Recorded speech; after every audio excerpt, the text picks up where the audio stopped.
My. Good morning and welcome to the Morning Night Live. Normally I would have a cup of coffee in my hand, but today, in honor of the Drake Relays, I cracked a beer open. Now, if you're not familiar with the Drake Relays, I put a little blurb about it in my thumbnail, introduction, whatever, in the description down below. Because any normal year, this weekend is the Drake Relays. Now, the Drake Relays is a track meet in Des Moines, Iowa, at Drake University, and it's been going for almost 100 years. I don't know. It's been going for a long damn time. And anyone who went to Drake University treats the Drake Relays like homecoming. It's a huge event. It's a big party for all the people who are students and alumni who go there. All my friends usually go back to Des Moines, Iowa, and we sit in the West End Lounge most of the weekend, or at the beer garden out at the tent at Peggy's Lounge, and drink beer the whole weekend. And I don't even know if any of my friends, some of my friends have never been to the track meet itself, but all the alumni come back, we have fun, we drink beer. Well, unfortunately, the Drake Relays this weekend has been canceled due to the corona apocalypse. So, in honor of the Drake Relays, I'm drinking beer, and it's delicious. I do also have my cup of reparations coffee, just in case, but because at the West End Lounge, it's called West End Breakfast. We have free beer from 8 to 10 a.m. every morning. Haven't missed one in 5 years. But today, we didn't. So at 8 o'clock sharp, I cracked a beer.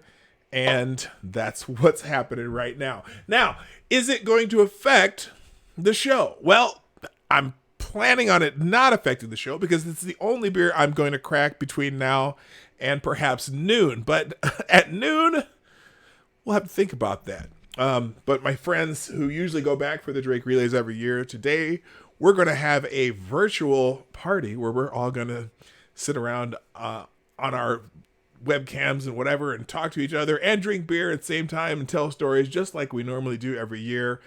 Should be drinking Heineken. Well, normally I would be drinking either Budweiser or Pabst Blue Ribbon, because that's just kind of the thing to do at the West End Lounge. Although there is a really great bar in Des Moines, Iowa, called the Miller High Life Bar. And they serve, here are the beers they serve at the Miller High Life Bar. They sell Miller High Life, not Miller, but Miller. They sell High Life. They sell Pabst Blue Ribbon. They sell Hams. They sell Grain Belt Premium. And I think, was it Stroh's? I don't know. They have all these just, blue collar, what you call a blue collar beer. And they have them all on tap at the High Life Lounge. And it's great. They have fish fry on Friday. It looks like a lodge you'd find somewhere up in northern Minnesota or Wisconsin or northern Upper Peninsula in Michigan or any place that has cabins. And it's a fantastic bar. We love it. It's like one of our favorite bars to go to just because it's so down to earth. It has those like red leather booths and stuff. It's an awesome place. So anyway, yes, and Des Moines does have a nice Capitol building, the big golden dome. You're driving by. If you drive down 235 past the Capitol, it has that big golden dome. It's pretty cool to see. So anyway, yes, I have news today, and we'll talk about that after the intro, which I'm going to play right now. Ladies and gentlemen, coming to you live from the Lucky Dog Studio in a hidden location somewhere in the upper Midwest of the United States of America, it's a brother making his own way, but with all the wrong opinions. Welcome to the Morning Night Live with your host, yours truly, P. Dog Night. And stop the music. Good morning, everybody. Welcome to the Morning Night Live. It's Funky Friday.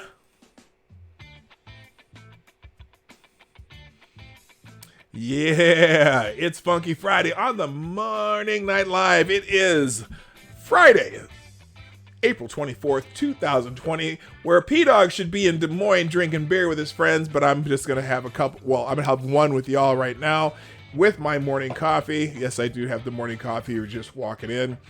And we'll have some news and things like that. So anyway, happy Drake Relays Friday for anybody who understands what I'm talking about. Let's say good morning to everyone in the chat real quick, because I'm going to get that out of the way, and then we'll get into some news. First of all, Zombie Teddy in the hizzle on the firstle. I don't know if that means, but that means you get the bezel. And good morning, sir. Good morning also to Straight Sith Mail, Cindy Rochelle, who thank you for tweeting out the show this morning, as you always do. Good morning, Donatello Slapafello, my favorite name of all time. Good morning, Advocatus Diabli, the Devil's Advocate. Mike Savage, Blarg. Chi-Town J, D.I. Freighter, Black Hebrew Israelite. That's right. Cairo Alexander. Katie did skated. Katie did skate. I always mess that up because the 8s really messed me up, but I got it right eventually. Also, good morning to let's see. Oh, now I gotta scroll a little farther. Cameraman J, Tyler F, Cynical Lindsay, and I think I'm already caught up with the chat. So people are rolling in slowly, but it used to be, if there were 20 people watching the show, that was people rolling in fast, or rolling in. That would be like towards the middle of the show, and now that's like the beginning of the show. It's getting bigger every day, and it's fun. It's just fun to have you all coming in and enjoying the show, and I hope you do today as well. So there you go. Thank you to the people who've already tweeted out the show. Tyler F, Tim Gersh. Patrice, I'm thinking that's Patrice Ripley. Are you here, Patrice? Is that? Yes, good morning. There's you are. I saw you show up this morning. I'm glad you're here. I hope you're doing well, my dear. Also, good morning. Hey, Larry. All right.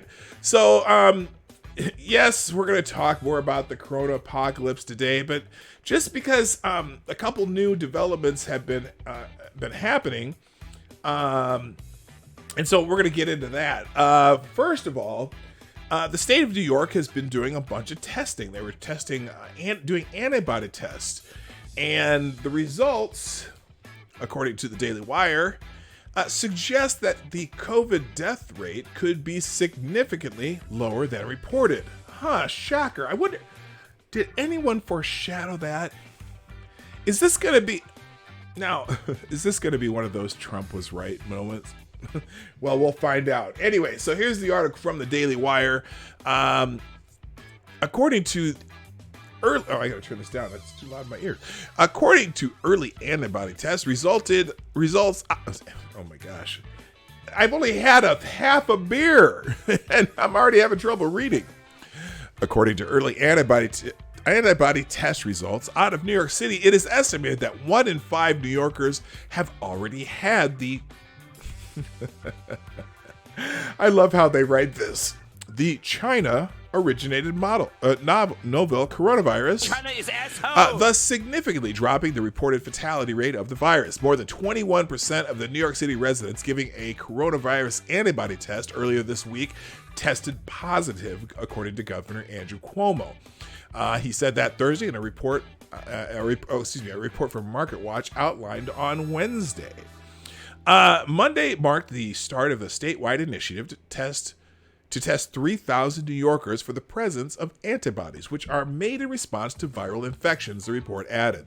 The preliminary results mean that 1 in 5 of the city residents tested have had coronavirus and developed the antibodies to fight it.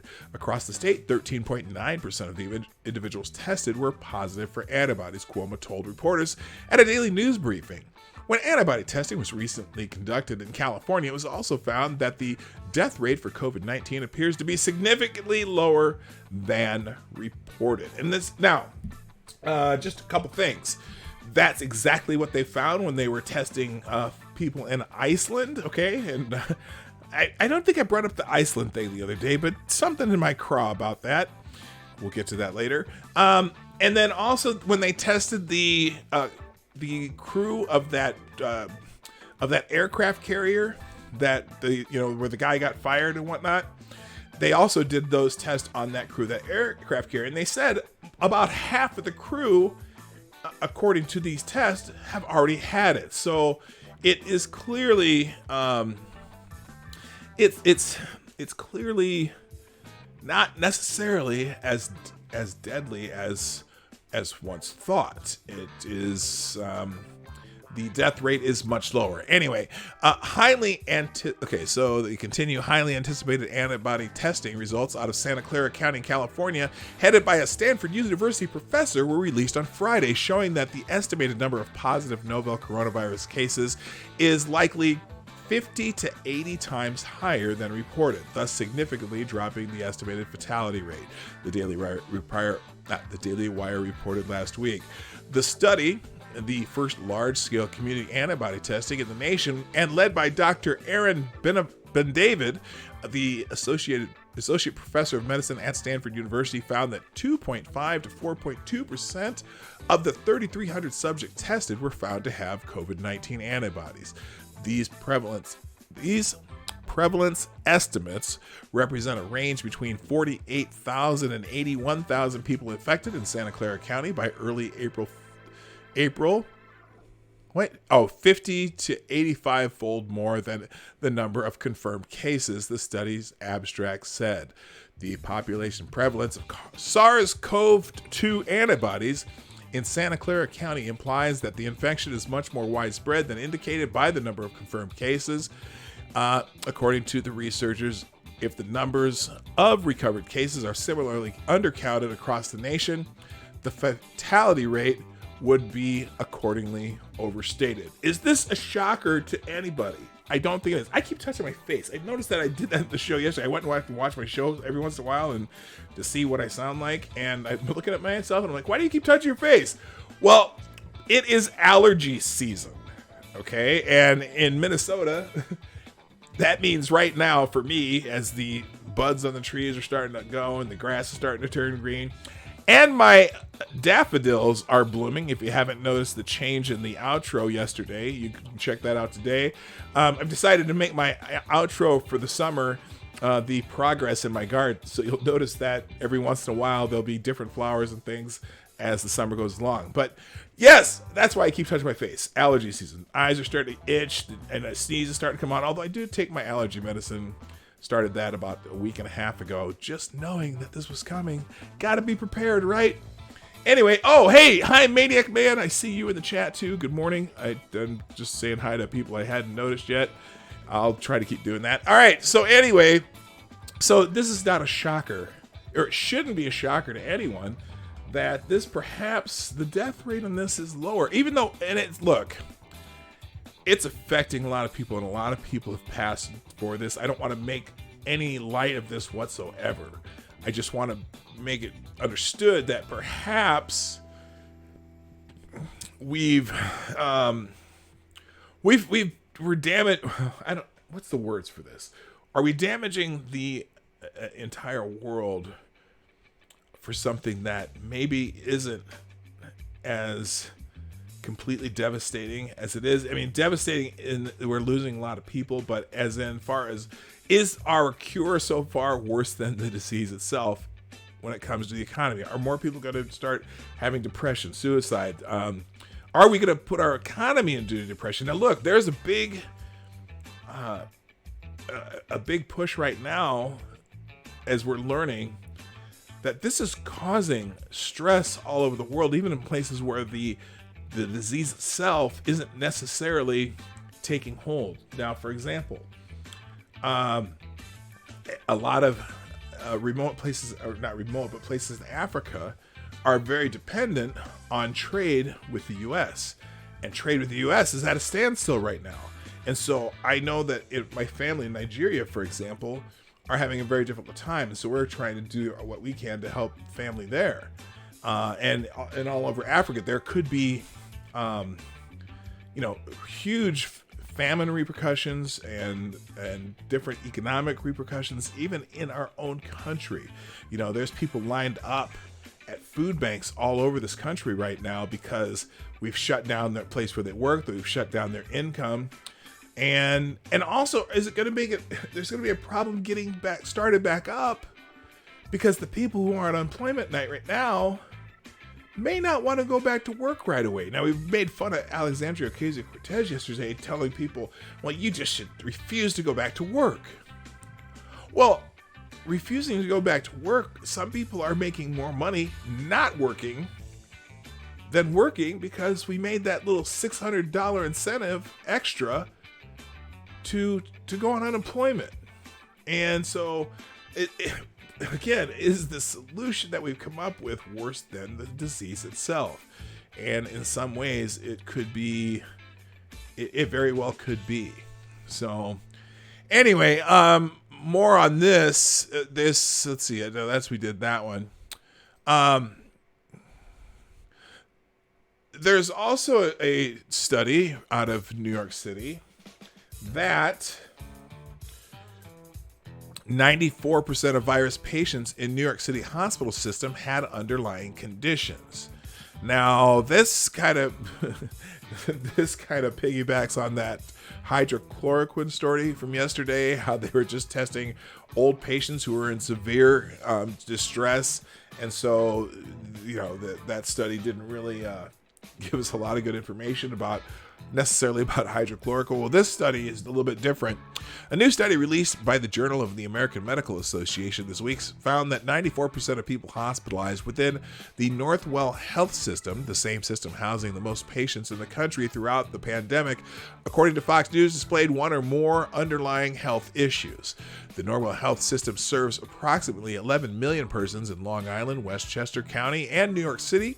The study examined 5,700 patients, roughly 60% of whom were male, who were admitted to 12 hospitals in New York City, Long Island, and Westchester County between March 1st and April 4th, which would be my birthday.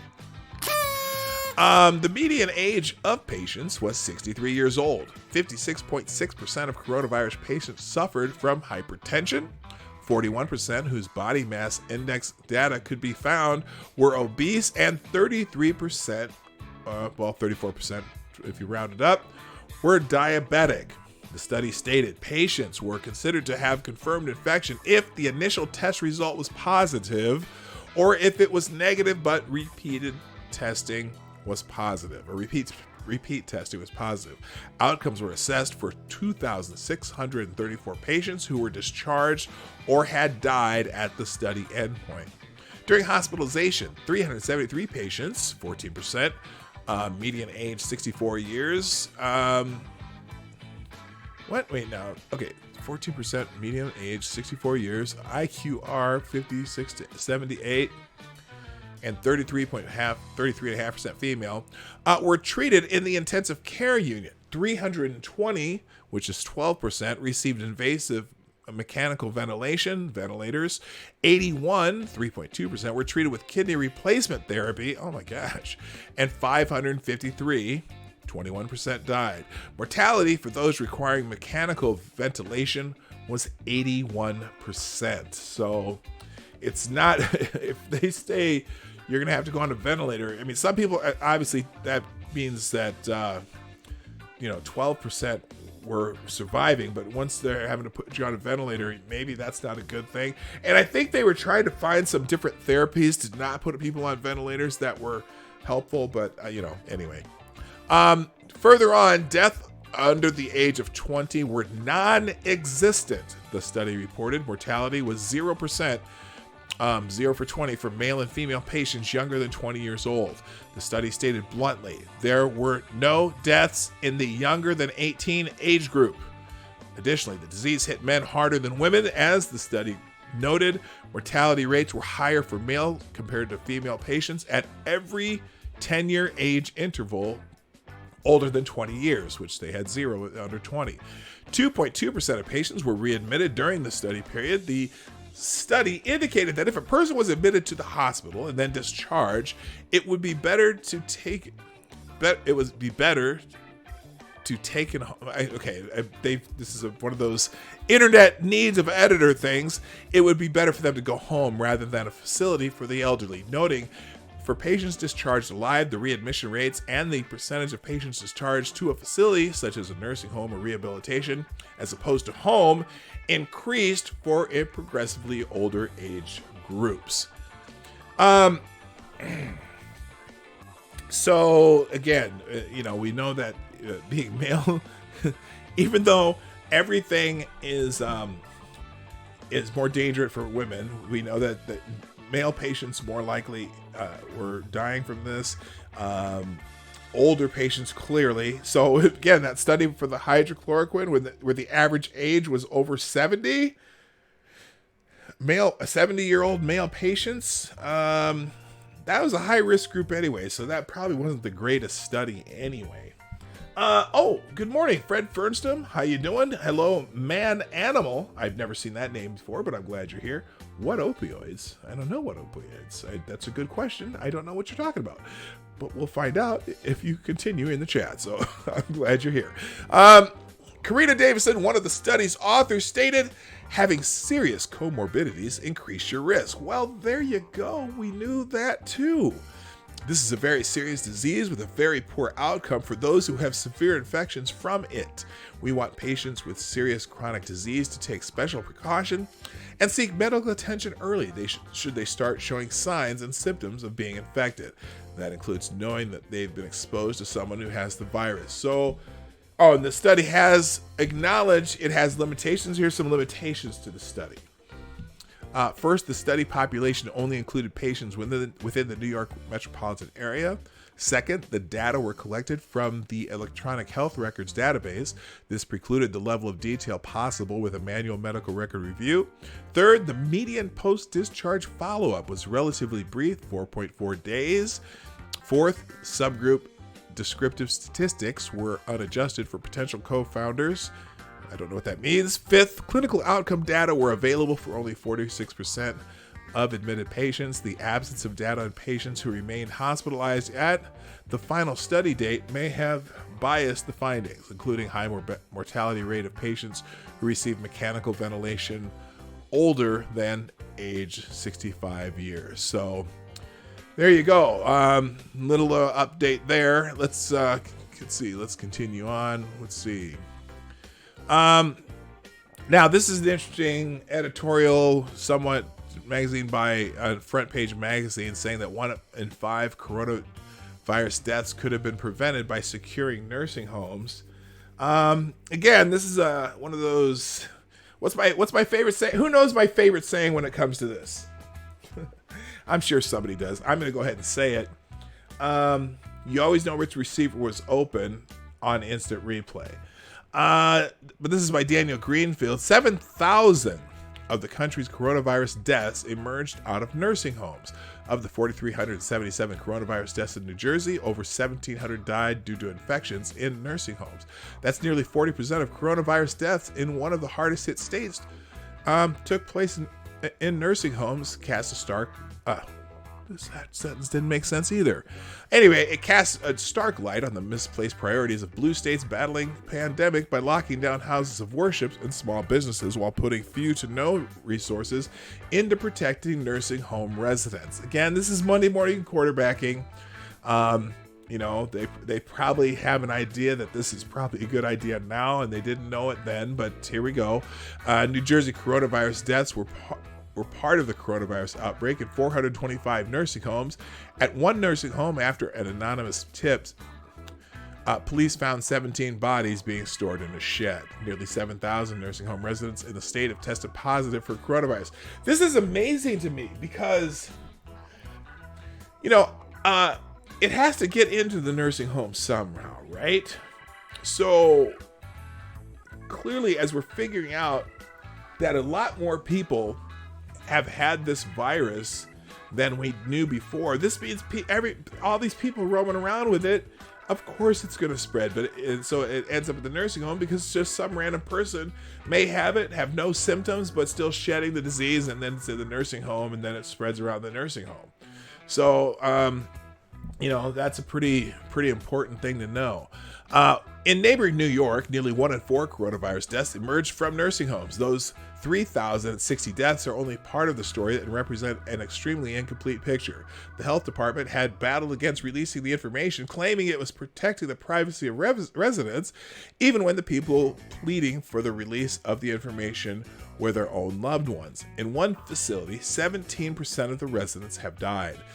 In 5 others, more than 10% are dead. Okay, again, but if it's a nursing home, right? Obviously, a nursing home is going to be filled with people as we're discovering who are high risk. So we know this now. I think this information can help us in the future, particularly in the fall or whenever they think that this is going to resurge, because again, it seems, at least from what we've seen in some of the maps we were looking at on this show, that a certain climate or average temperature is where the disease spreads the fastest. And as we get into the summer months, you're going to have that higher heat, lower humidity, or higher humidity, out of that range where we saw in that map all the hot spots were.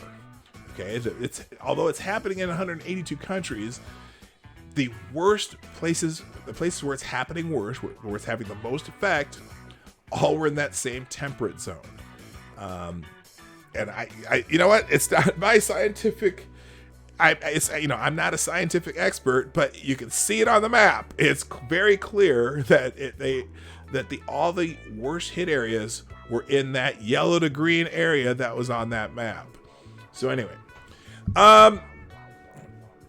even now, only the data from a fraction of nursing homes in the state have been made public. Why were New York authorities so reluctant to release the information?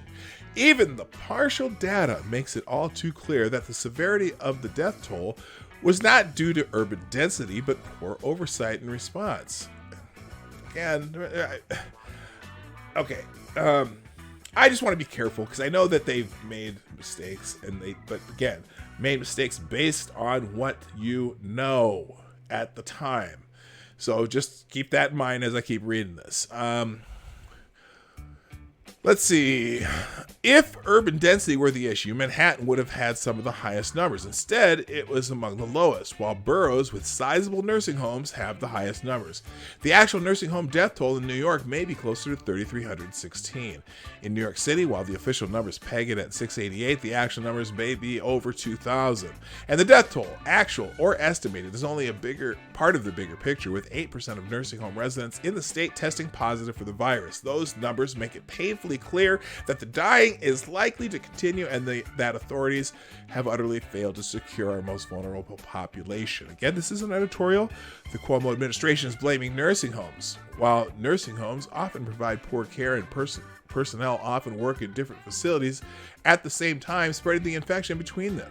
It was the state that ordered facilities to accept coronavirus patients returning from the hospital.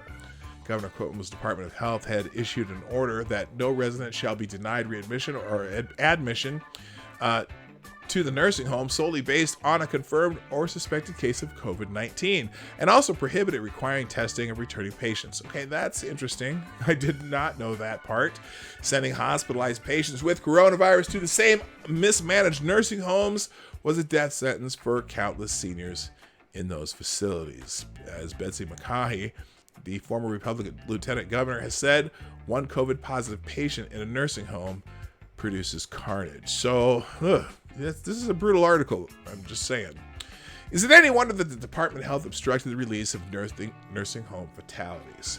So, and this goes on and on. It also talks about in Michigan where, let's see, Michigan. Okay. Here's a couple other states.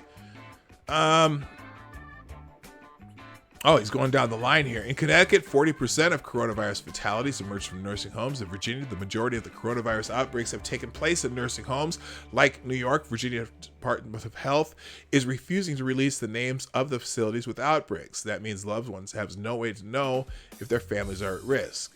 Governor Ralph Northam's administration is continuing to engage in the cover-up, even as a quarter of the population in one facility died of the coronavirus. That outbreak was the deadliest in America. That also happened in Washington too. Remember, that was the first multiple deaths were found in a nursing home in Washington. I was never putting two together on this. In Illinois, Governor Pritzker's administration has fought against providing the numbers of deaths and the identity of the nursing homes with outbreaks by claiming that it was protecting the privacy of residents, but finally began putting out some numbers about coronavirus deaths in nursing homes. 1 in 4 coronavirus deaths in Cook County, an area which includes Chicago, took place in nursing homes. In Michigan, Governor Gretchen Whitmer's administration also refused to release the names of infected facilities. What information reporters have put together indicates that over a third of coronavirus deaths in Wayne County took place in nursing homes. Now, here's the thing. Again, we have talked about this, or we did a little bit ago. Obviously, this affects older people more. And so it just makes sense that a large number of the deaths are in nursing homes. But again, a vast majority of the deaths are people over 60, more over 70, more over 80, and with other comorbidities, as they call them. We have a crisis in our nursing homes, Mayor Mike Dugan admitted, as 35% of nursing home residents tested had the virus. In California, 29% of the deaths in Los Angeles County have taken place in nursing homes. In nearby Long Beach, as high as 72%. In one Central Valley home, 156 residents tested positive and 8 have died.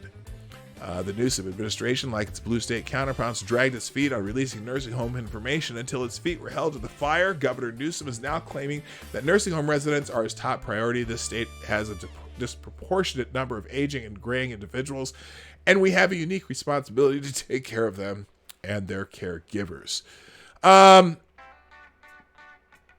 Interesting. Maybe they should be focusing on nursing homes, but again, where are the old people? The old people are in nursing homes. The old, frail people are in nursing homes. So I don't know if that should be a surprise to anyone. Anyway, Duck Dog, how you doing, my brother? I see you in the chat. There's probably some other people I haven't said hello to yet, but we're gonna keep rolling along. All right. So, real quick before I do go on, though, I'm gonna cough for a second. I'm gonna take a sip of my beer because it's a beer day on the Morning Night Live. Because normally at this time, let's see, 9:32 a.m. Central Standard Time, the Friday of the Drake Relays, I would have had several beers by now at the West End Lounge at West End Breakfast. So again, I'm drinking that. I do have, and again, for those who are just getting here, I also have my cup of Reparations coffee. I'm not going to go too crazy, but me and my friends later today are going to have a virtual bar tour, or not a bar tour, but just a virtual beer, beer bash, whatever. All right. Let's move on. Now, let's talk a little bit about one of my neighboring states, the state of South Dakota. Because the Republican governor in South Dakota is handling coronavirus like Sweden, and it's flattening the curve, meaning perhaps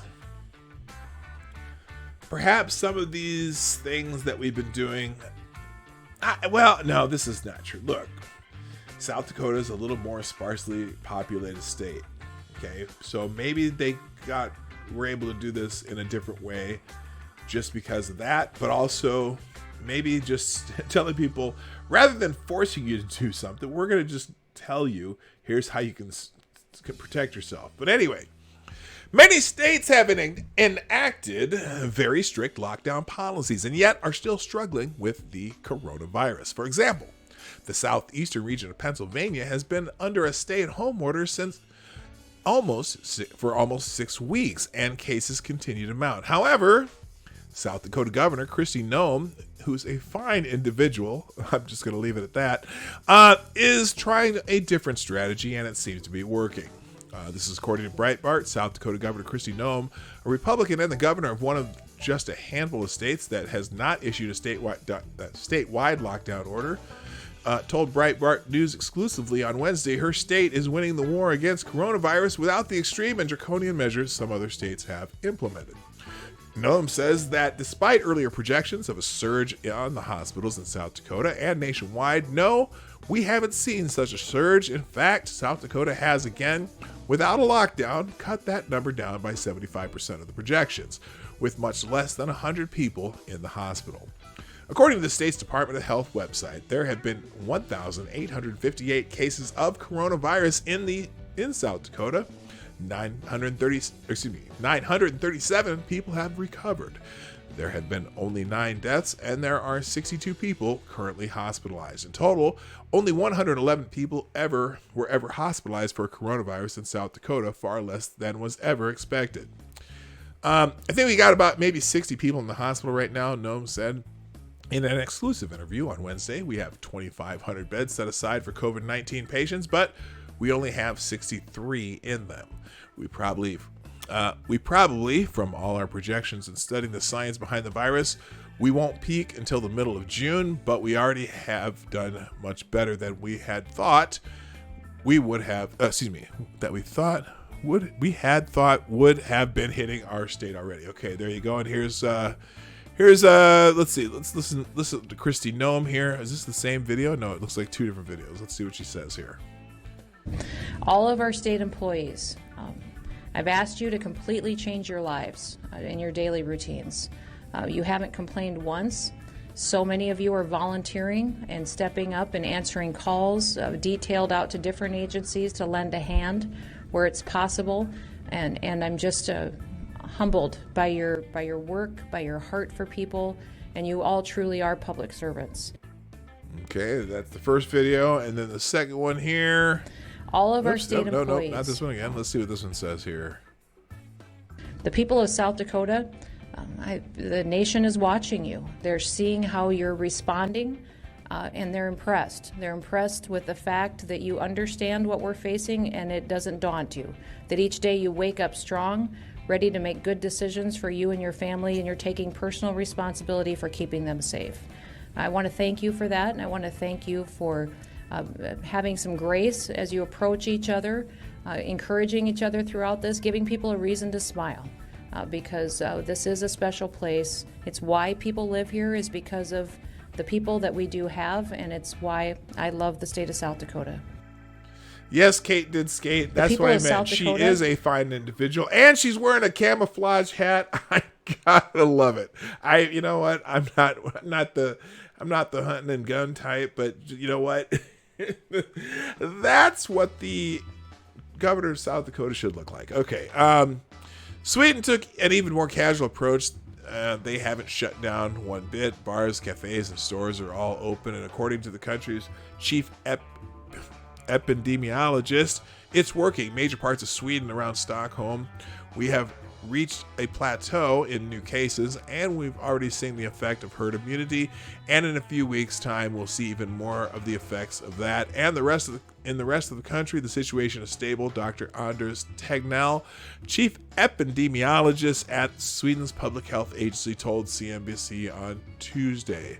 Herd immunity is considered when 60% of the population is immune to a virus. So yeah, a different approach in both Sweden and South Dakota. There's a couple other states. I don't know which ones off the top of my head, but it's just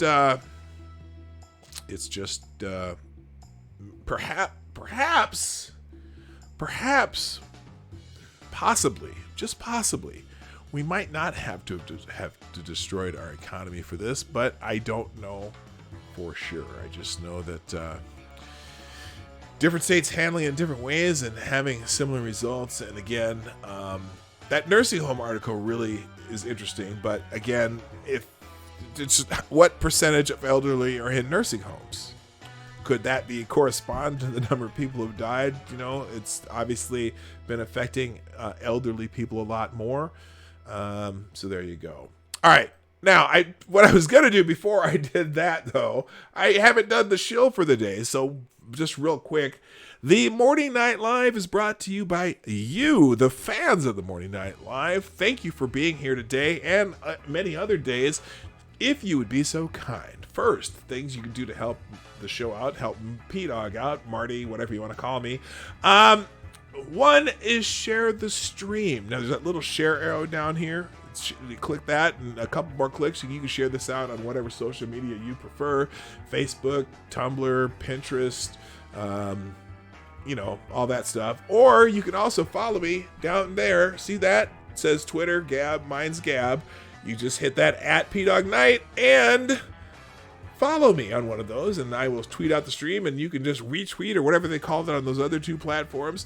and share the show out with people that might be interested in this. And finally, if you really want to help the show out, and many of you do, and I'm eternally grateful for those who are able to, you can throw a couple bucks in the tip jar through the PDogNight.live website, which is my Streamlabs link. It's right there in the chat. Super chat. It says super chat link here.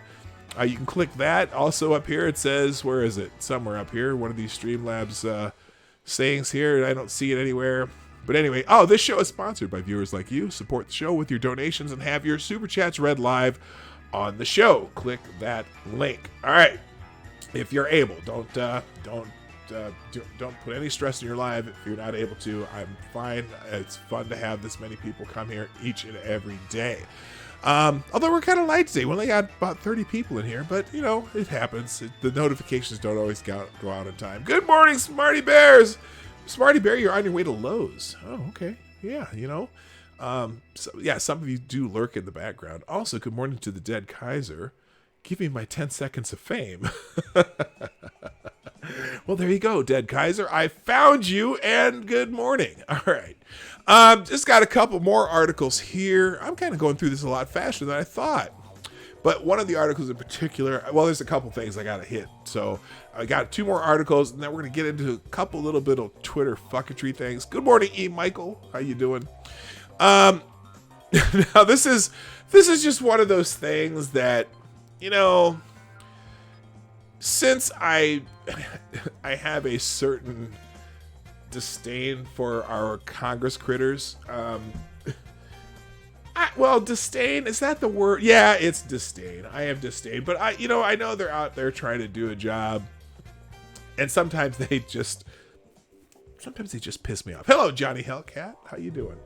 And I'm touching my face again. Nancy Pelosi wipes her nose and touches the podium. House members demonstrate the wrong way to wear masks. I'm doing this in my own home, but I can disinfect my keyboard and my hands. I wash my hands a lot and whatever. But here we go. Now Speaker Nancy Pelosi wiped her nose, then touched the podium on the House floor Thursday, and several other members demonstrated the wrong way to wear face masks. Members in attendance appeared to be following coronavirus social distancing guidelines to a degree. Their seats were spaced out. Many wore face coverings ranging from scarves to medical masks. But as they took their turns at the podium, things appeared to fall apart. Oh, I am clicking that one. Okay, we have another one about Nancy. Caleb Hull tweeted a series of photos from Thursday's session showing representatives on both sides of the aisle having difficulty wrestling with their face coverings. Dude, the mask is nothing if it isn't covering your mouth. I wonder if I can make this... Can I make this bigger somehow? Let's see here. That makes it smaller. That makes it non-existent. Okay, none of those things work. I'm not going to click on each of these. You can see it in the screen. So this dude, the mask, he's not covering his mouth with the mask, because he's trying to talk. Then we've got Maxine Waters. Reclaiming my time. Reclaiming my time. Not even covering her face with it. It's covering her chin. Okay. Then we have... and whoever this is, she's a doctor, and she's not doing it. This member is just holding it in his hand. Okay, brilliant. And then she's wearing it off to the side of her face. He's wearing it off to the side of his face. He's wearing it under his mouth and nose. And Jerry Nadler there with it under his chins. Thank you. I'm hearing a... Wait. I heard a super chat, but I don't see... Black Hebrew Israelites. Thank you, sir. Right. Thank you. Did that work? That's right. Okay. Black Hebrew Israelites with the super chat of $2. Thank you, sir. Damn. She's a smash. Need to add her to the Biatch Championship. She'll get my vote. That's right. That's right. I'll move to the south. I might move to South Dakota for the summer to find me some new bitches. That's right. All right. Yes, Christy Noem is a fine individual, although I don't know if you're not familiar with the Biatch Championships. That's something Hard Bastard's doing. He's doing a bracket since we didn't have a national championship bracket Final Four for the NCAA basketball season. He's doing a championship bracket of porn stars. So if you're interested in that kind of thing, you can find that yourself. Thank you, Black Hebrew Israelites. All right, and then Nancy Pelosi, appeared to wipe her nose with her finger and then touch the podium before she began to speak. Here's some video of that. Very important piece of legislation. Wiping her nose and come on now. So we come on, Nancy. With such heartache. Do you do that before you eat your ice cream? Oh my gosh. And then the House doctor. Here's congressional reporter Michael McAuliffe criticized Republican Texas Representative Michael Burgess and Republican Ohio Representative Jim Jordan for ignoring the House doctor's recommendation that they all wear masks. Well, look at all these fuckers. They're not wearing their masks very well anyway. And speaking, here's Mike McAuliffe criticizing people. Of course, we're all observing the attending physician's request that we stay at least 6 feet apart, and I appreciate the Democratic speaker's acknowledgement that it is perhaps better to address the American people without a mask. Mr. Cole, I also want to extend my sympathies to you. I know your district suffered greatly last night in a storm, and certainly our hearts are with our near neighbors in Oklahoma. So, Hull pointed out that Burgess and Jordan were far from the only ones who had chosen to either disregard the recommendation entirely or to wear their protective equipment in an ineffective manner. Now he watched I watched the entire session. Every Democrat, with the exception of 2 to 3, took their mask off while speaking, handled it with their hands, and Pelosi even wiped her nose and touched the podium. So he says, Michael, your partisan attack here is tone deaf. There you go. So none of the House members contacted the Daily Caller to return requests for comment. And all right, so there you go. Now I clicked on a link in this particular article. Hello, Javanus Midehouse. Hello, welcome to the show. I'm glad you are here. I don't know if you've been here before, but anyone here who's new to the show, please make sure you subscribe, hit the subscribe button, and ring that bell to make sure that you are getting notifications. All right, so here we go. I clicked this one article. Apparently Whoopi Goldberg is running interference for Nancy Pelosi, because remember the ice cream thing from the James Corden late night show, whatever show he runs? Well, Whoopi Goldberg decided that she needs to defend Pelosi. Oh my God. She defends Pelosi. The ice cream she's talking about actually comes from a small business. Oh, my Deus. Okay. Is that what it is? Hey, you know what? I just, it looks like my house to me. I'm sorry. Anyway, Javanus Mideus. Did I say Javanus right? Give me a phonetic spelling of Javanus. Is that like ravenous? Ravenous Mideus? Okay, moving on. Whoopi Goldberg defended House Speaker Nancy Pelosi after an attack ad juxtaposed her comments about stalling small business funding and her appearance on a late-night comedy show. Goldberg and co-host Joy Blowhard appeared to claim that because the ice cream in Pelosi's well-stocked freezer came from a small business, any argument that she was working against small businesses in Congress was invalid. Oops. Your life makes me sad. Good God. This is Whoopi's reaching. I was trying to think of even an analogy for how hard she's reaching. She's reaching. I can't believe I'm going to say this. She's reaching harder than a porn star reaches for cock. I'm just saying. All right. Why is there an ad playing on this? Turn that shit off. End this ad now. Come on. All right, I'm just not going to play it until the ad finishes playing because it's some stupid game. 4, 3, 2, 1. Okay, here comes Whoopi Goldberg defending House Speaker Nancy Pelosi. Welcome back. So the House and Senate are reportedly about to reach an agreement on a small business stimulus package.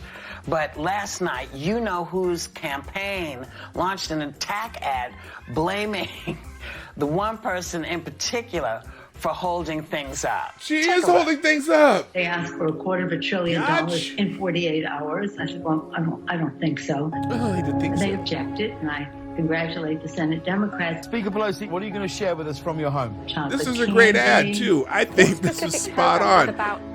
Her let them eat cake ad or let them eat ice cream. Other people in our family look for some other flavors, but right now it's survival mode. Yeah.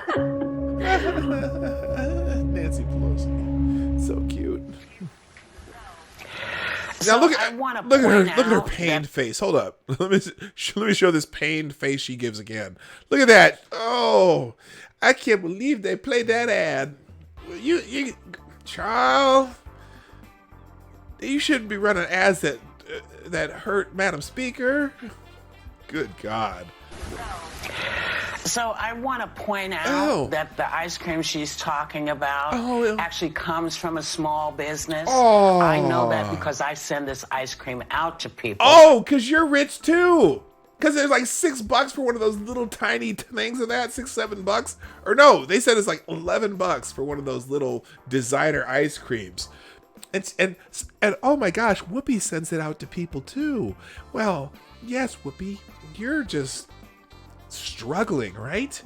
I bet your freezer's full too, Nancy Antoinette. And she is one of the people that is fighting to make sure that small businesses are able to get the testing they need and the stuff that they need. So, Joy, you kind of feel like she's being scapegoated here?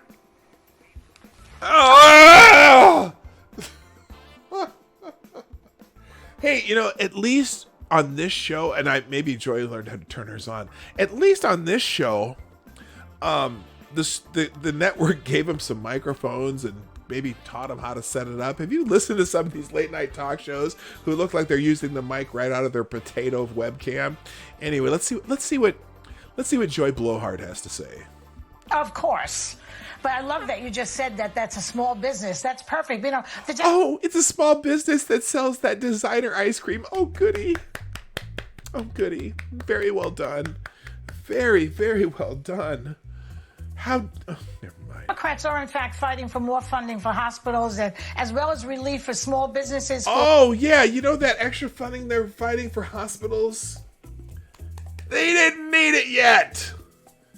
They only used 20% of the funds already made available for that particular part of the bill, but they'd already gone through 100% of the funds for small business. That's why they were going to add more money for small businesses. There's still $120 billion left for hospitals, but oh no, the Democrats had to come up for a quick, let's have a reason why we did this. Oh, I know, we're going to say that the Republicans didn't want to put more funding for hospitals and testing, and them terrible Republicans didn't want to do it. Bitch, just like when this first came up, okay? The first time President Trump asked for money for this particular reason in February, and you didn't bring it to the House for a week because it just wasn't a priority. No, we had to have a bill on flavored vaping. And a week later, oh, well, now we'll take up this bill. Who held up the question? What were we doing in February? We're waiting for Congress to even bring up the bill. Speaker Pelosi, I need a sip of beer. All right, let's finish what this hag has to say. For minorities and veterans. Oh, okay. For minorities and veterans, yes. Let's get the buzzwords in. what's her name? Joy Blowhard. That's what the Democrats are fighting for. They're fighting so for this is just another... Oh, she forgot the children. She forgot the children. You didn't fight for the children, too. Hello, evil one. What's happening? You got to fight for the children. Oh, Renee Miette. Did I get it? Did I get it? I think I said it right for once. I'm going to give myself a bell for that. There we go. All right. The distraction. You know, okay, it doesn't look Am I good, yelling maybe. too I mean, hard? she's I'm got sorry, an I can't expensive help it. refrigerator. Let's go to Trump Tower and see what kind of refrigerator he has. Hey, guess what? Trump Tower, they didn't put that on late night cribs. So he wasn't showing it off while the people are out there struggling to show what's in their freezers. So, fuck off.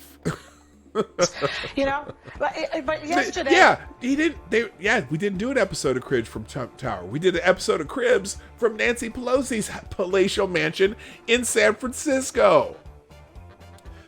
Nancy Pelosi, who's been in Congress for 32 years, went in worth what? Maybe, had $1 million net worth when she went in, and now her net worth's over $100 million? How do you do that? Just being in Congress.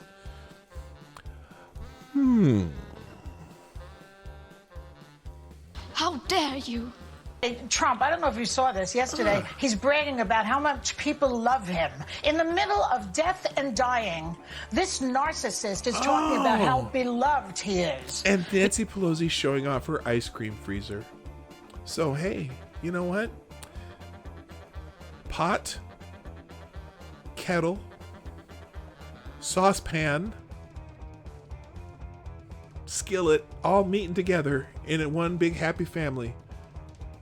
You know, so when it comes to optics, Nancy's got nothing on Donald. And may I just, a little piece of advice to Nancy and all these Democrats, don't go on comedy shows. They're traps. They're traps.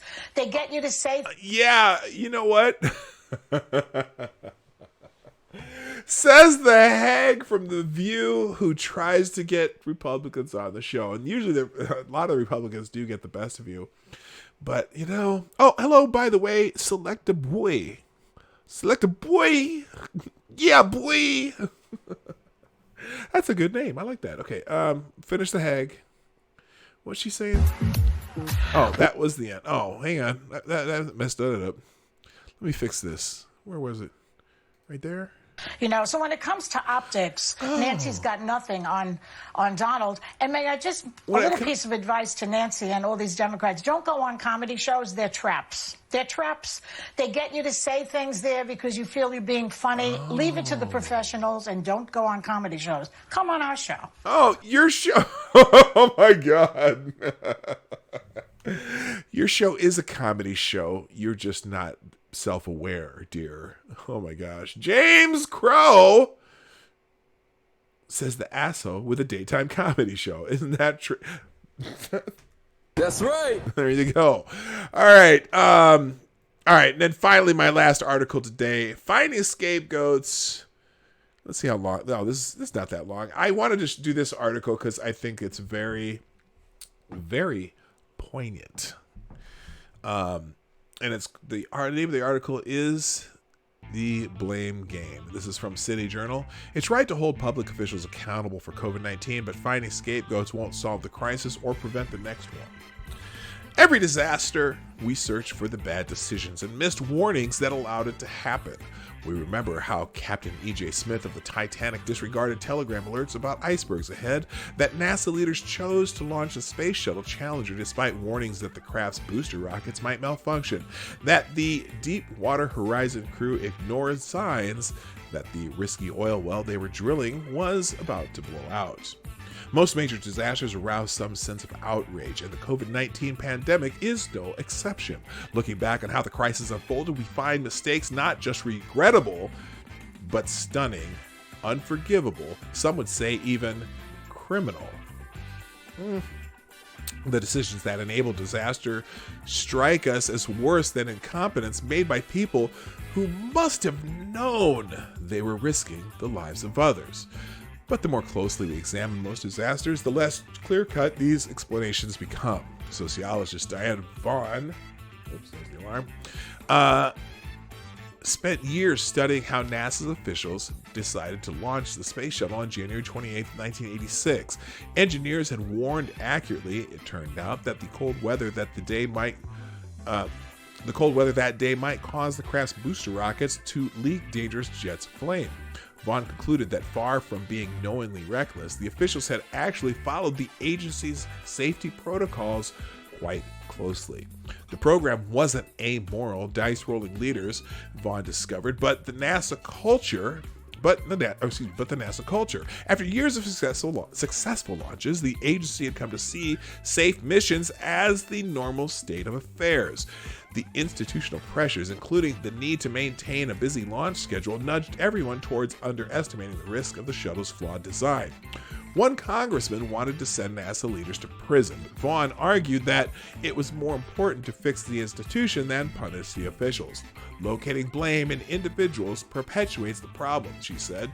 Unless the organizational problems that led to the disaster got fixed, she maintained a new team of leaders would experience the same pressures and the harmful outcomes will repeat. Now, before I even go on this particular, as I see kind of where this article is going, the problem here with this particular event that we're facing right now is with this type of thing, you don't know what the right answer is. Again, my favorite saying is you always know which receiver was open on the instant replay. As far as, and we have a culture that probably isn't conducive to fighting this particular event. You know, a lot of people were trying to compare us to Taiwan or Hong Kong or Japan, cultures who went through a similar process during the SARS epidemic several years ago. And so those countries are much more sensitive to these kinds of things happening, right? So they were already kind of prepared. You already have people in Japan walking around with masks. You already have people who practice a certain cultural, social distancing. We're a handshake and hug culture. They're a don't touch me and bow culture. So, even that little bit of difference in culture could help exacerbate or mitigate this type of problem. And I think people forget that. And take South Korea. Yes, they don't, or let's take Taiwan. That's even a better example. Taiwan, yes, James Crow, you are correct. China is asshole. Taiwan in particular probably has as little trust for the mainland as anybody in the world. So anytime they say anything, Taiwan's be like, you motherfuckers are lying again. We're locking down. Okay. Plus the fact that Taiwan is an island can limit access from outside world. It's a whole different animal than trying to comparing Taiwan to the United States or Iceland, which people are trying to do now. Comparing Iceland to the United States, we're talking not just apples and orange, but we're talking apples and crowbars. Okay, that's what you're comparing right now. So anyway, a similar dynamic plays out after most major disasters. In our outrage, we look for people to blame. Our hindsight, or instant replay, makes the mistakes that brought on the catastrophe glaringly obvious, and we assume that they were equally obvious to the people involved. Yeah, no, they were not, because China is asshole. And we assume that they were equally obvious to people involved. We flatter ourselves into believing that we wouldn't have made such awful decisions. The only solution, we conclude, must be to put better people in charge. Wait a minute. Dr. Anthony Fauci was the guy who knows everything, and the president has pretty much done everything Fauci has said to do, right?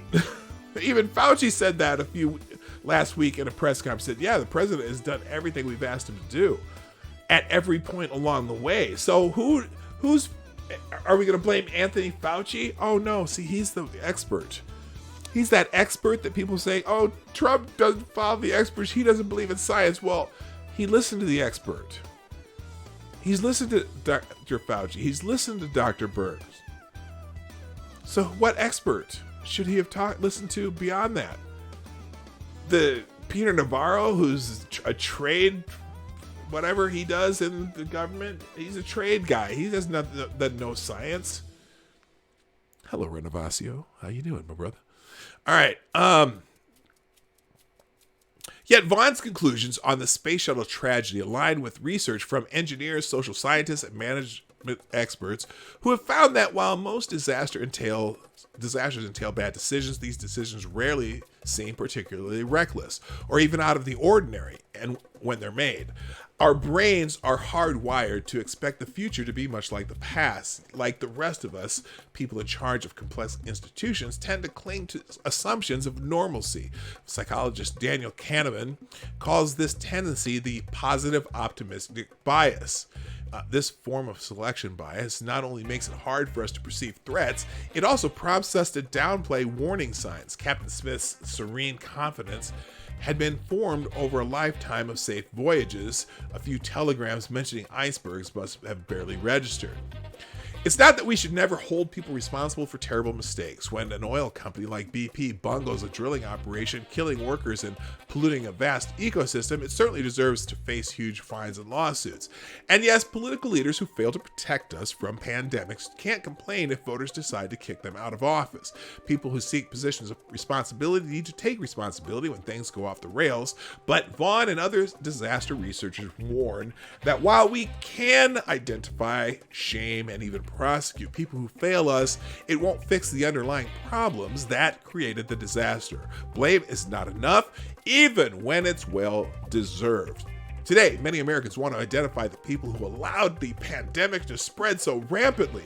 President Trump usually tops that list, though his administration took some steps to prepare for the virus beginning in early January. The president himself generally downplayed the potential crisis. "We have it totally under control," he said on January 22nd. Trump did make a decisive and widely criticized call to limit travel from China January 31st, but his administration then squandered precious weeks, taking too long to force CDC and FDA administrators to cut red tape on testing and protective gear. What? Oh my God. Again, this is one of those, what was really happening those months? Taking too long, based on what? Based on knowing which receiver was open in the instant replay? Again, and also based on the fact that Congress took a week to act on one simple request because, of course, it was Trump requesting it. But his administration then squandered blah, blah, blah. In his daily pandemic briefings, Trump has pinballed between focused engagement, off-the-cuff tangents, and self-justification. Often he has deferred to the well-qualified experts on his team. Whenever main decisions were made, he did. Other times he's appeared to bully and, according to reports, sideline those who don't support his optimism about certain policies or treatments. Trump fellow Republicans have been all over the map as well. Some mocked the looming crisis with stunts. Others, like Senators Tom Cotton and Lamar Alexander, were among the first on Capitol Hill to raise alarms about the virus. Trump's defenders point to a long list of failings by Democrats, led by New York Governor Andrew Cuomo and New York City Mayor Bill de Blasio. Like Trump, both leaders were slow to face reality and too eager to reassure constituents. And again, for them and Trump and for all these people, you can only act on the things you know, okay? And even the CDC, even Dr. Fauci, even Dr. Birx were making what I would call optimistic statements as late as March 9th. Dr. Fauci, the expert that everybody loves, was saying it would be still okay if you have a cruise plan to go on that cruise as long as you're not old or have some health problems. It'd be okay to go on a cruise still. On March 6th, he was saying, we don't have to make any major changes to people's lives yet. On March 6th, and then 10 days later, the World Health Organization described this and declared this a pandemic. But I digress. Like Trump, both leaders were slow to face reality and too eager to reassure constituents. Quote, "We can really keep this thing contained," the mayor insisted on February 26th. "We've been ahead of this since day one," Cuomo agreed a few days later. "Excuse our arrogance as New Yorkers," the governor continued. "We think we have the best healthcare system on the planet right here in New York." That wishful thinking slowed down New York's response. As late as March 14th, de Blasio still refused to close schools or shutter bars and restaurants. Cuomo waited until March 20th to issue a blanket shutdown, days after other states, with far fewer cases, had announced similar closures. Within weeks, the New York metro area would lead the world in COVID-19 cases per capita. And again, I'm still going to give you that. I'm going to give him a hindsight as 2020. I'm not going to pass, maybe, but if you're going to criticize one party or one person, the president, and then you're not going to criticize Cuomo or lionize Cuomo, let's just remember that little ditty of a fact. Other Democrats gave similar false assurances. In late February, Speaker of the House Nancy Pelosi urged tourists to visit San Francisco's Chinatown, saying, "Everything is fine here. Only one of the party's aspiring presidential candidates even mentioned the virus in the Democratic primary debates before late February." On the plus side, Senate Minority Leader Chuck Schumer began calling for emergency pandemic funding as early as January 26th. Really? I don't remember that. Maybe I'll check that timeline. The point of this exercise isn't to tally up which party did better or worse in its response to the pandemic. Both largely failed. Failure to anticipate the worst is a bipartisan trait. For those in the party out of power, it's tempting to imagine that if they controlled the White House, the mess could have been avoided. But listen, they would have been listening to the exact same experts. They would have been listening to Fauci and Birx. Remember, the experts were kind of in this same boat, and you can only act on the information that you actually have. Just saying. All right. But with little evidence to suggest that a Democratic White House would have focused on the crisis any earlier. The strongest arguments against such claim is simply to look around the world. Most developed countries failed to get an early jump on the virus. If there's an obvious, easy to apply protocol to control a pandemic, the world's most advanced healthcare systems generally missed it. In an article detailing how the EU failed the coronavirus test, Politico concluded that European nations reacted selfishly and chaotically once the threat became evident. Again, you can only act on what you know, and there's a lot of things that were unknown about this virus. Because China is asshole.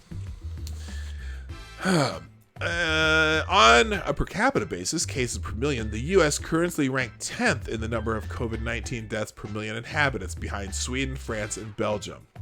"I don't think any country has a perfect record," Bill Gates said in a recent interview. I don't want to talk about Bill Gates. Hello, Mr. Vladimus. How you doing? And, okay. "I don't think any country has a perfect record," Bill Gates said in a recent interview. "Taiwan comes close."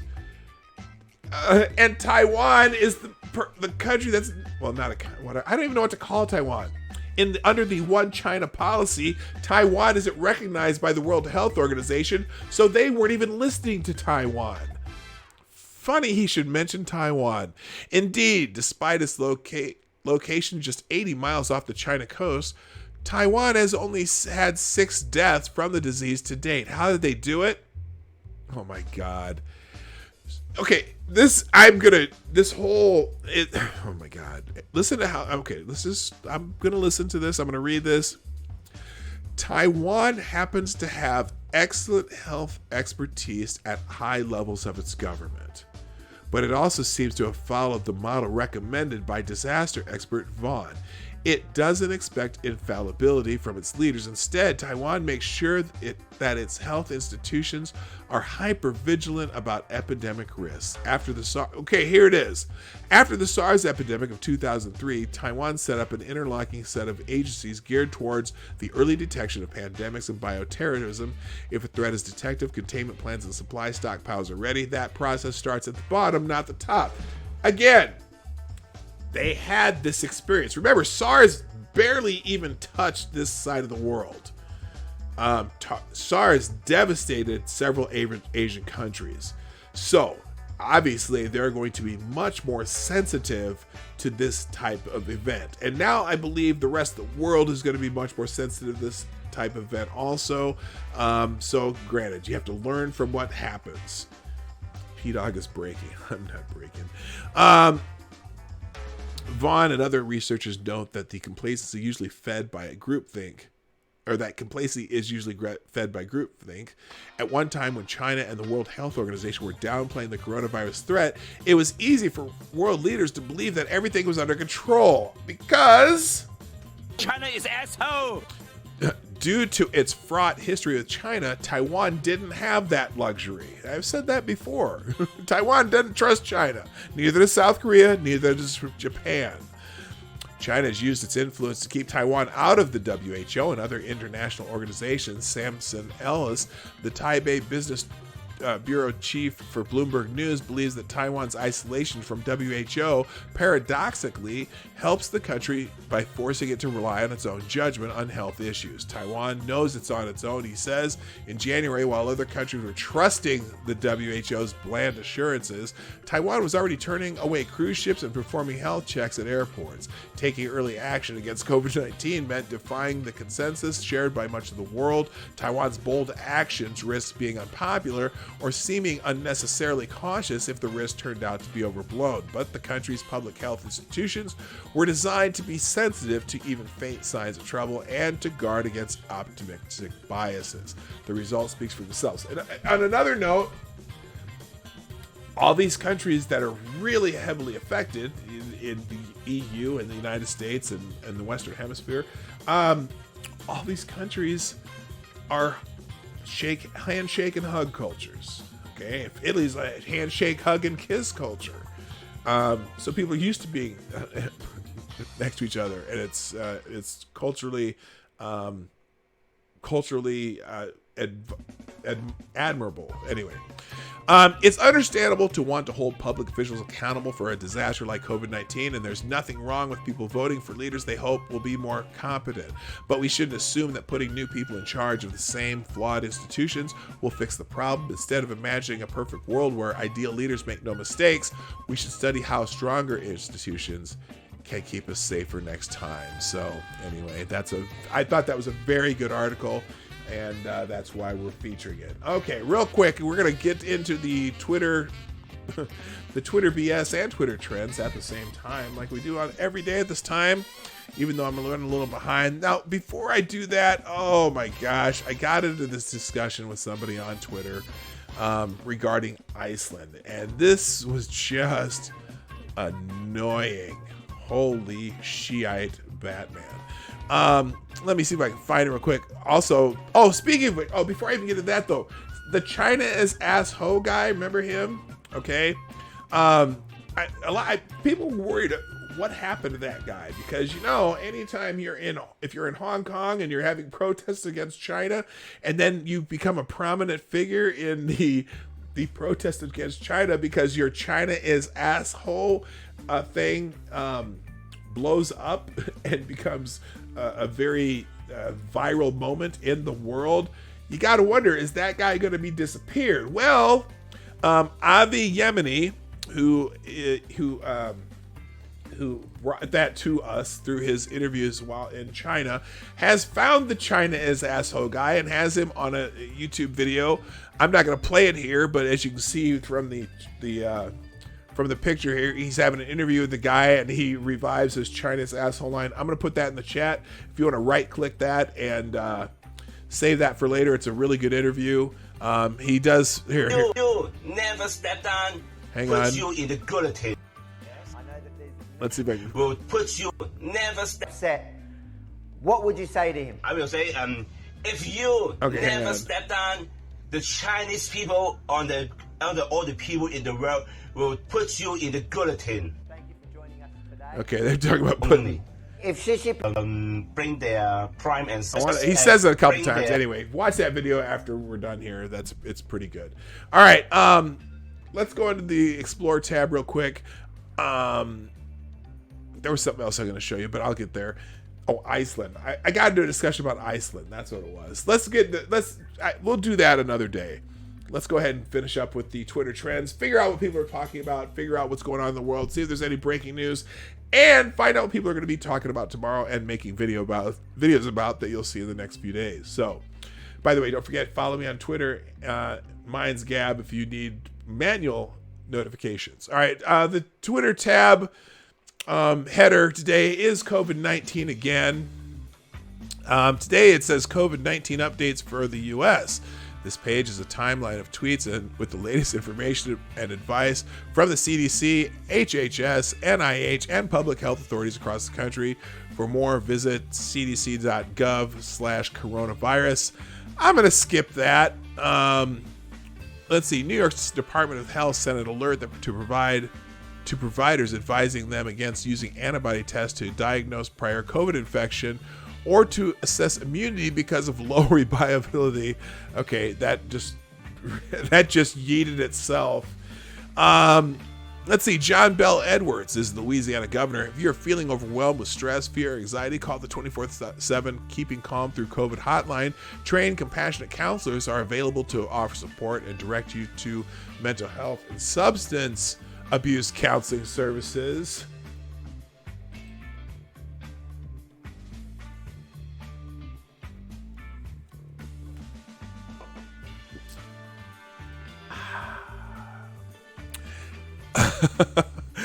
Governor Pete Ricketts, from where he's from, today at 2 p.m. I'll provide an update to the state's COVID-19 response with the NEDHSHS, New England something, or whatever that is, and the Crime Commission. I'll encourage everyone to watch. So a bunch of governors are tweeting out stuff. Oh, and there's our girl, Kristi Noem, the neighboring governor. We'll just take another look at Kristi Noem because we like Kristi. Oh, wait a minute. What's this going on? Oh, this is live. She's having her press conference. There's the governor of South Dakota there in jeans and a jacket. She's missing the camouflage hat. I'm kind of bummed about that, but she's looking quite the fine individual that she is. All right, let's go into the actual trends, though. Let's not talk more. I've talked enough about COVID today. Let's see here. Trending number one is Lysol. Yes, the president said something about... oh, God. So he said something about disinfectant, and the whole fucking world is losing their minds. So they're telling people not to inject. Lysol parent company warns products shouldn't be used as an internal treatment after President Trump wondered if disinfectants could be injected into people. Researchers are examining disinfectants' effect on the virus, but not as injection, Trump officials said. Do not inject disinfectants, Lysol warns as Trump raises the idea. Okay, here's the White House statement. President Trump has repeatedly said that Americans should consult with medical doctors regarding coronavirus treatment, a point that he emphasized again during yesterday's briefing. Leave it to the media's irresponsibility to irresponsibly take President Trump out of context and run with negative messages. So there you go. Chuck Woolery of Love Connection fame says, if you believe that President Trump believes that injecting yourself with Clorox or Lysol will cure the virus, you're the idiot, the moron, the fool, not him.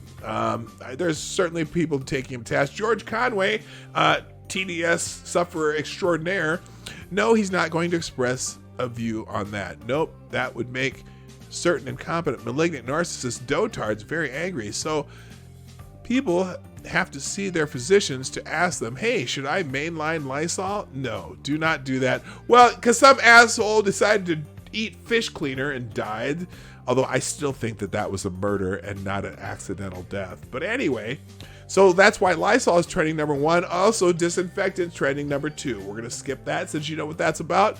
Don't drink bleach is number three, unless you're Chris Reagan.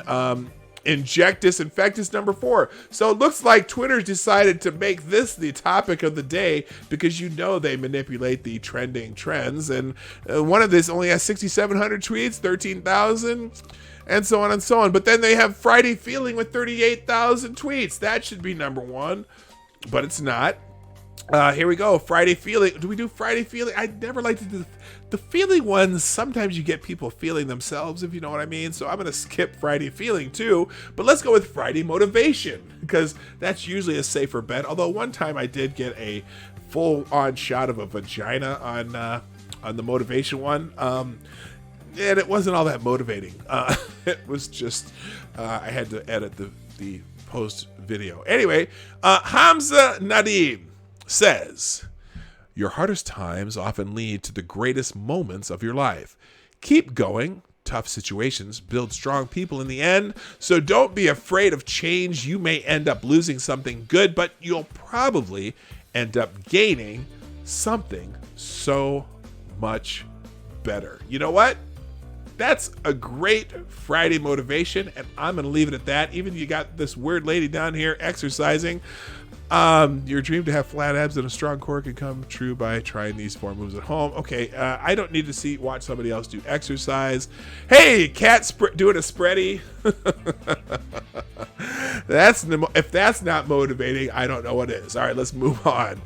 Tide Pods is trending. Hey, is this having to do with something like disinfectant? Let's just click it. Now that Donald Trump is all in on drinking Clorox, I don't want to hear another one of you boomers saying a goddamn thing to me again about millennials and Tide Pods. Trump press briefing. Hey, moron. Just because the press says something, you just don't need to... never mind, shut the fuck up.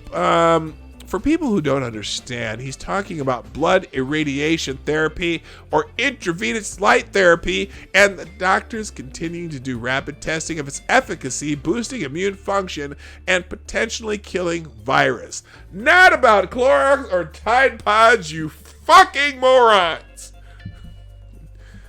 Did I say that out loud? I think I did. Anyway, okay, there we go. Oh, now this one is clever. I will give this one credit. Never mind Clorox, Lysol, and Tide Pods. What are we gonna do with all that cotton candy in the attic?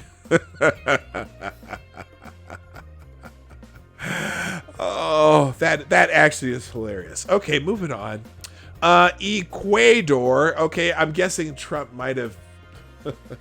Did Trump misspell equator and we've got Ecuador? Okay, what are the odds? 1 yes, 2 no. That's all you gotta do. 1 yes or any other number no. Is this because Trump misspelled equator?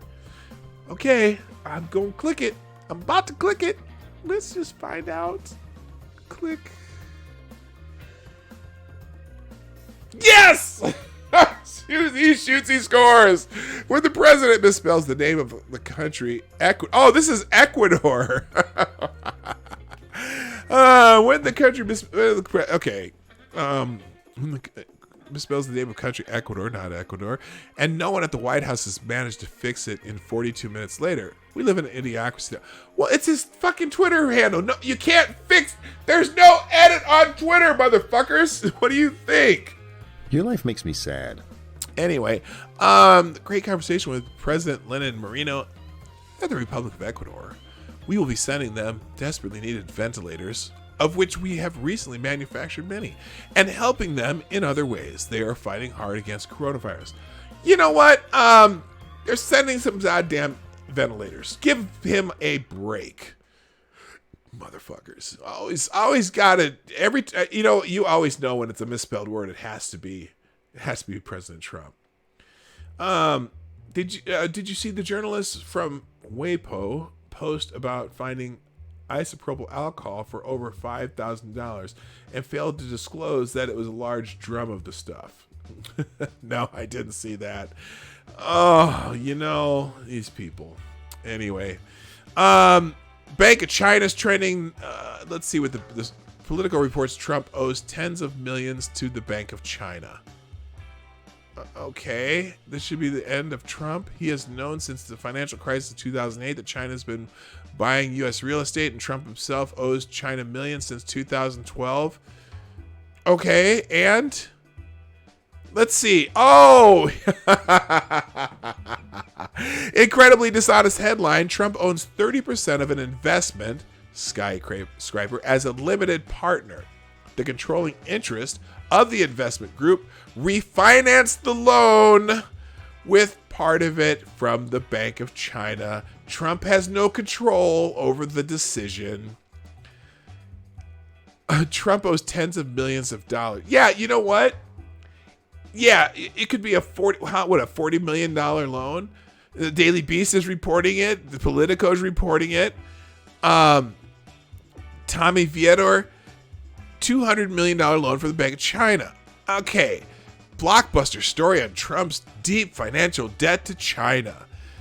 Okay, so he's a limited partner in this skyscraper. So $200 million for a skyscraper, or they owe that, owns a 30% investment of an in as a limited partner, the controlling interest of the investment. So he's not the controlling interest of the investment. Refinance the loan with part of it from the Bank of China. You know, is anyone else going to mention that?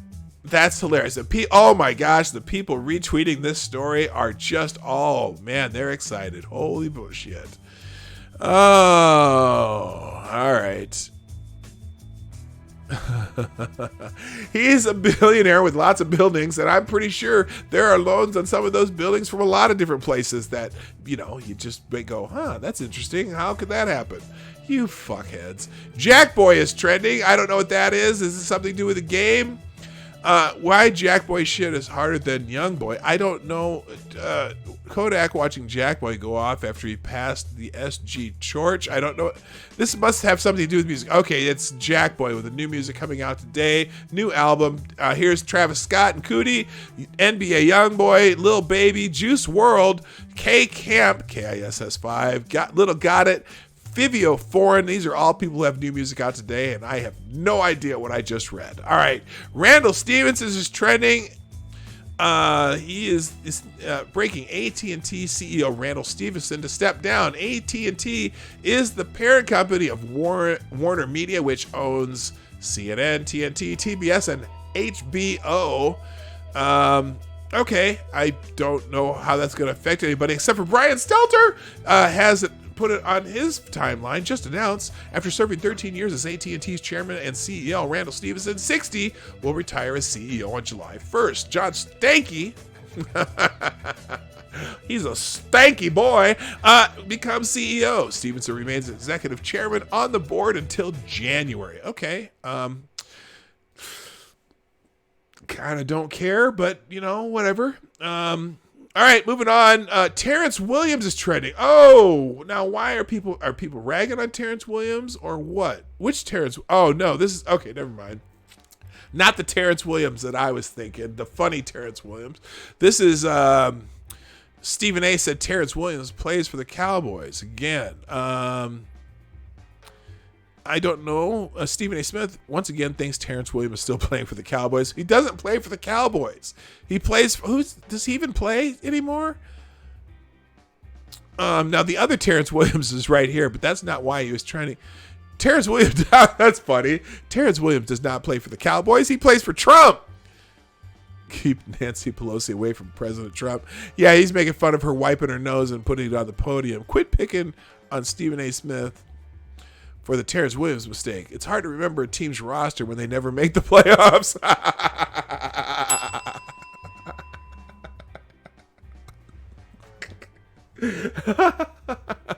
That's hilarious. Okay, I'm moving on. Okay, John Stanky is trending. John Stanky, never mind. We already know why John Stanky's trending. Windex is trending. We know why. Some experts. That's my favorite.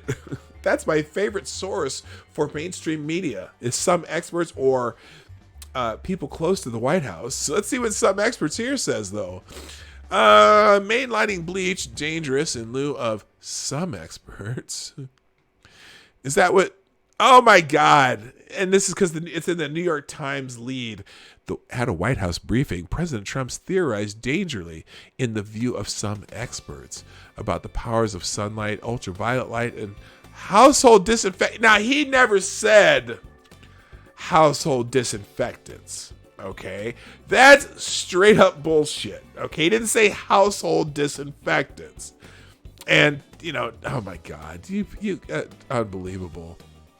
But the some expert line is trending. Okay, fuck that. Wreck-It Ben Kisser. What the hell? I'm wiping my nose and rubbing it on my keyboard. No, I'm not. Under no circumstances should our disinfectant products be administered into the human body, said Lysol's. Oh, that's the company that makes Lysol. Whatever. I'm already done with this story. Today is Friday. Why, yes, it is. That is trending. And today is Friday, and it's also the Drake Relays Friday. That's why I'm drinking beer instead of coffee. Although I'm drinking beer and coffee. Cheers.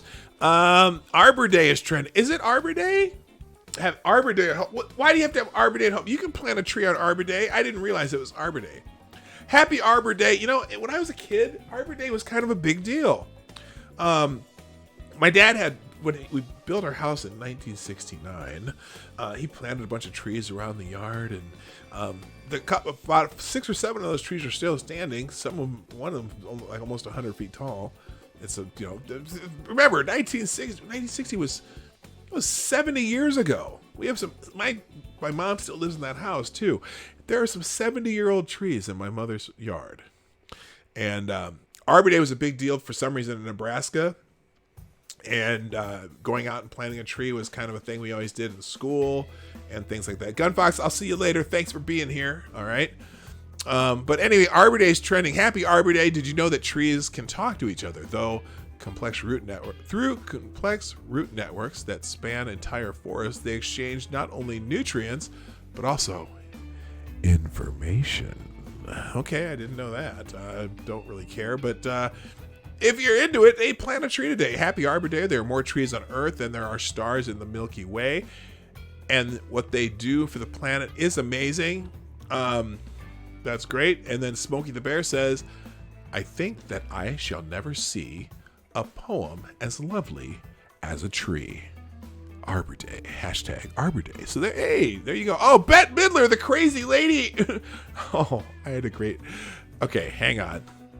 Well, Bette Midler says it's Arbor Day. Today we honor the trees. They do more for us than we can even comprehend. Food, medicine, shelter, plant them, cherish them, give them to family, friends, and your town, and be rewarded not just in your lifetime, but for generations to come. Okay, I'm for once, Bette Midler, I got her.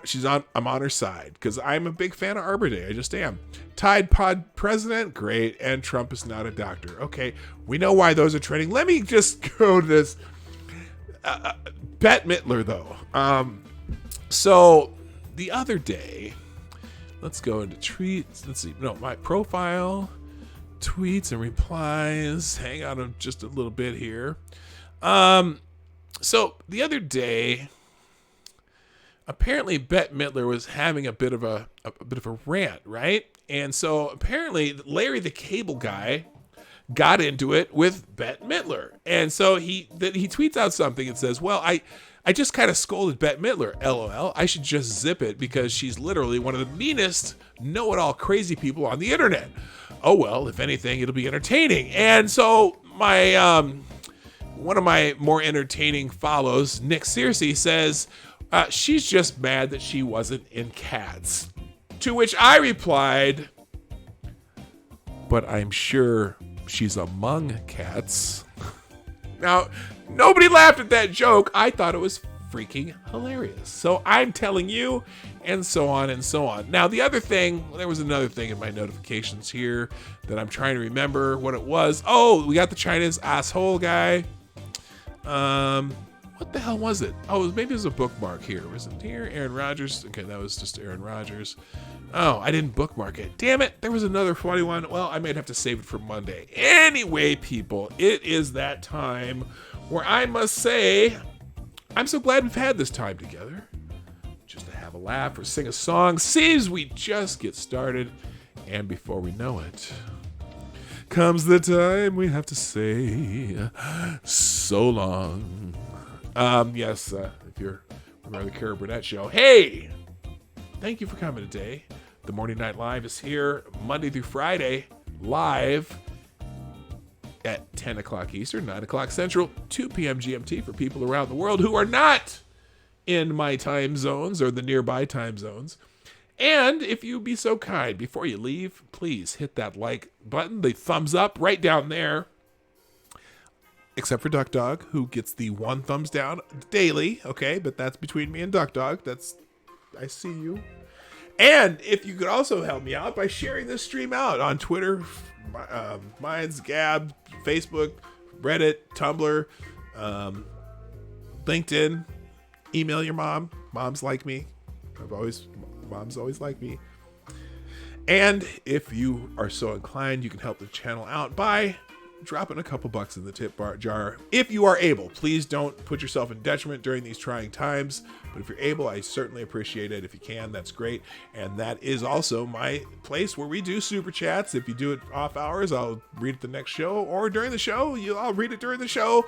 Although I might do editing for family-friendly content, not always. But anyway, everyone have a fantastic weekend. If you realize it's the weekend, I know some of these days run together when we're having this stay-at-home crap going on, but hopefully you'll be able to get out and about real soon in your state, county, municipality, country, or region. So hopefully that'll happen soon. I gotta go, though, because it's that time. So thank you for coming by. My name is P-Dog Knight, and I'm out of here. Bye-bye. Hey, this is P-Dog Knight, and thank you for watching today on the P-Dog Knight channel. If you have an observation or remark you'd like to make about this video or my channel, I absolutely welcome you to write it in the comment section down below. I really look forward to hearing from you. And before you go, if you like what you saw but you're not already subscribed, please make sure you hit the subscribe button and definitely click that bell that pops up afterward so you'll be notified when I post new videos or when we go live. I broadcast my live show, The Morning Night Live, Monday through Friday at 10 a.m. Eastern, 9 o'clock Central. A special thank you to all supporters of this channel who share our videos on social media and who make donations through the Streamlabs link, which is also in the description down below. Thanks again, and until next time, I'm P-Dog Knight, and I'm out of here.